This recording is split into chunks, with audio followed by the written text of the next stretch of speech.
Have you heard of the law of attraction? It's one of the most well-known concepts in the spirituality field, but also the most overused and misunderstood. So today I'm going to clear the air about the law of attraction.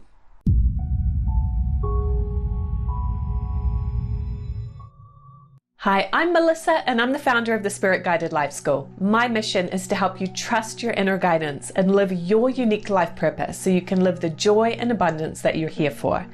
If this is of interest to you, please hit that subscribe button and stay tuned to the weekly videos I share here on YouTube. There's no doubt that the law of attraction is very popular, and no wonder. Because with the law of attraction, I get to manifest and receive the things that I truly desire and create a life of joy and abundance. Who doesn't want that? But because this idea is so appealing, it has also been oversimplified. And this leads to people feeling frustrated, saying that it doesn't work, manifesting isn't real, or maybe there's something wrong with me, etc., etc., etc. Why does it work for other people and not me? Right? So this can be very frustrating because it's usually because there's some misunderstanding and oversimplifying about what the law of attraction really is. So a lot of people think that the law of attraction is the idea that my thoughts create my reality. So people oversimplify this and think, great, if I just think positive thoughts, all my dreams will come true. I wish, right? If it was that easy, everyone would be doing it and everyone would be millionaires. And obviously that's not the case. So this is an oversimplistic interpretation of the law of attraction, and that won't work for many reasons. Really what the law of attraction is about is like attracts like. You will attract a like state of consciousness. We often see this in relationships. You hear that word attract used a lot in relationship circles. I attracted a certain personality type over and over again, right? We all have a friend that goes from boyfriend to boyfriend or girlfriend to girlfriend, whatever the case may be, and attracts kind of the same person just with a different face, but it's the same personality type. So why does that happen? Like attracts like. I'm going to attract somebody who has a similar state of consciousness to me, and also who has qualities that I may be deficient in. Because another law of the universe is that the universe loves balance. So if I am a shy person, I might attract an outgoing person. All of this is totally unconscious. It may only be a few years into the relationship when you realize why you attracted that person. If we look at this from an energy standpoint, my beliefs and consciousness create an energetic vibration. About 5% of my awareness is conscious and 95% of my awareness is unconscious. It's what science would call the subconscious mind. From spiritual terms, it's locked in the unconscious, but my beliefs are what creates that consciousness. So it's not that my thoughts create my reality, it's that my beliefs create my reality. And I'm not saying here that I am responsible or you are responsible for all the things that happen in your life and occur to you. I do think that it's important to acknowledge that other people and the environment have their consciousness and they're doing their thing, and that can affect you. So please don't take it that you are responsible for creating every single thing that happens. I had a friend that was in a car accident and she felt really, really guilty and upset, thinking that she had created that experience in some way. I just don't think this is always the case, right? She had the experience and she can learn from it, but did she cause that car to crash into her? No, the person driving the car drove into her, right? She was not responsible for that accident at all. She was just driving down the road. So don't take it too far. But understand that what I'm saying here with the law of attraction is that your beliefs create a perspective on life. It's a lens that you are viewing life from. And so you will categorize and put things in through the lens of your belief system.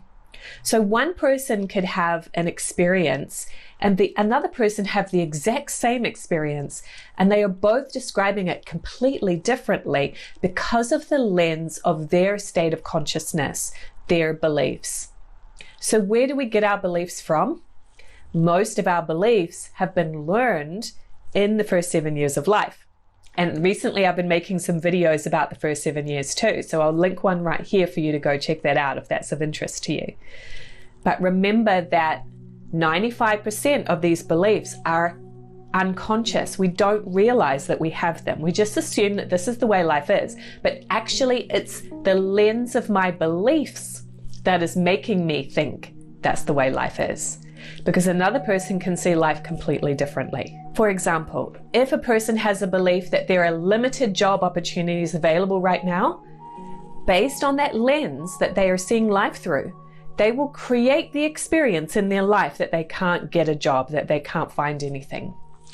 If a person views life through the lens of a belief, there are always an abundance of opportunities, jobs, all sorts of opportunities available to me. I just have to know where to look.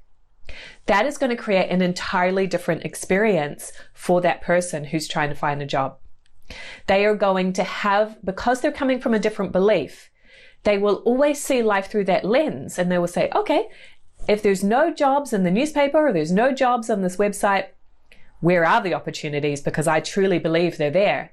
And so they will find them. Maybe they find it through a friend, or they find a new website to look at, or they do some networking. But because they're coming from that belief that opportunities are everywhere, they will act and respond differently. Versus the person who has a belief that there's no jobs available right now because we're in a recession, they may look at that job board online, see no jobs, and think, well, I was right, might as well quit and just watch TV all day. So can you see from that very simple example how each of those two people are creating their reality based on their beliefs? So this is what the law of attraction is all about. If I want to attract something different, I need to shift on the subconscious level. I need to shift my beliefs, my perspective, and my outlook. Because when you truly believe something at your core, you will then act differently. Now, action is required. Somewhere along the line, somebody thought that it's just about daydreaming and manifesting and things will show up. No, we need to implement and act in order to bring those things into fruition. So if you want to use the law of attraction to intentionally manifest something into your life, you need to start at the level of a core belief. Now, this is tricky, of course, because if you have a subconscious belief, you don't know that it's there. You need to work through understanding and pulling out from your subconscious what belief is you're operating from. And that's why I love the spiritual consultations, the profiles that are available through the Way Showers College, because they are a step-by-step process that the trained consultant will take you through to actually uncover the subconscious belief that you didn't know you had.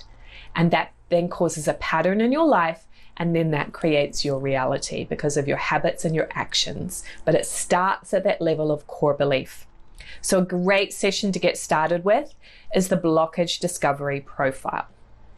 If you go to communicatewithangels.com/consultations, you'll see that is one of the sessions that I have listed there that's available to you if you're interested in doing this work. So if you want to create something different, you first have to have the unwavering belief that it is on its way to you. When you have that, you're going to start thinking differently, and then you're going to start getting creative ideas and inspirations, and then you will start acting differently. You will take the steps to bring that into your life if you have the unwavering core belief that you have it, that it is on its way to you. Everything will shift, and you will start bringing that and attracting it into your life. So again, with belief and commitment to that goal and direction that you set for yourself, you will begin to act differently and energetically attract the things and opportunities that align energetically with that new state of consciousness. Because if we take this to the spiritual level, Your belief and your consciousness creates a certain energetic vibration, and you will draw those things to you like a magnet. Now, we are actually always in the law of attraction. We are always attracting things. And it's, again, if it's something that I don't like, then I need to say, okay, what is it that I am doing to bring that in? Or is it simply, again, something in the environment that's out of my control? And I just get to choose how I'm going to respond to that based on my core beliefs and actions. So it's really all about how you believe and the lens that you see life through. If you are interested in learning more tools to manifest an amazing life, every year I do a workshop called New Year's Magic. I love doing manifesting practices at the new year. This year I'm going to be in New Zealand, so it's going to be super extra fun, but it's online, it's available for everybody. It will be happening on New Year's Day, 2024. Go to the link below to learn more. Sign up on the interest list, or if enrollment is open, you'll be able to go ahead and register. I can't wait to share with you more practical tools to manifest an amazing year in 2024. And I've linked another video beside me here. It's called the Manifest Anything Formula. If you follow this formula, you truly can manifest anything that you desire in life. So go ahead and watch that one next. And I can't wait to see you on our live online workshop.